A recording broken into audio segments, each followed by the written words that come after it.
ایک اور حدیث پاک حضور صلی اللہ تعالی علیہ وسلم نے فرمایا میرے بعد حضرت سفینہ، یہ بھی حضور کے بڑے جید صحابی ہیں، حضور نے فرمایا میرے بعد 30 سال خلافت رہے گی۔ کتنے سال؟ 30 سال میرے بعد خلافت رہے گی۔ وہ کیسے؟ 2 سال حضرت سیدنا ابو بکر صدیق خلافت کریں گے، اب گنتی کرنی ہے۔ 2 سال حضرت ابو بکر صدیق کی خلافت، 10 سال حضرت عمر بن خطاب کی خلافت، کتنے ہو گئے؟ 12 سال۔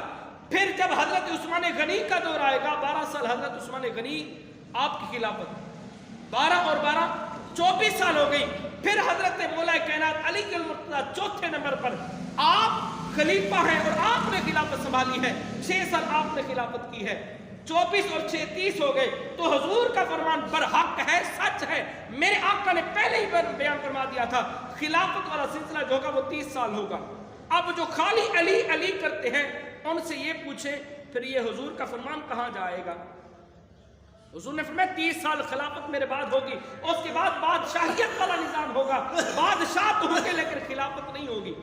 اب جو خالی علی علی کرتے ہیں ان سے پوچھیں علی کیا فرماتے ہیں؟ حضرت علی المرتضیٰ فرماتے ہیں قسم بخدا، میں قسم خدا کی اٹھاتا ہوں، آسمان سے جو سب سے پیارا نام اترا ہے وہ ابو بکر صدیق کا نام صدیق اترا ہے۔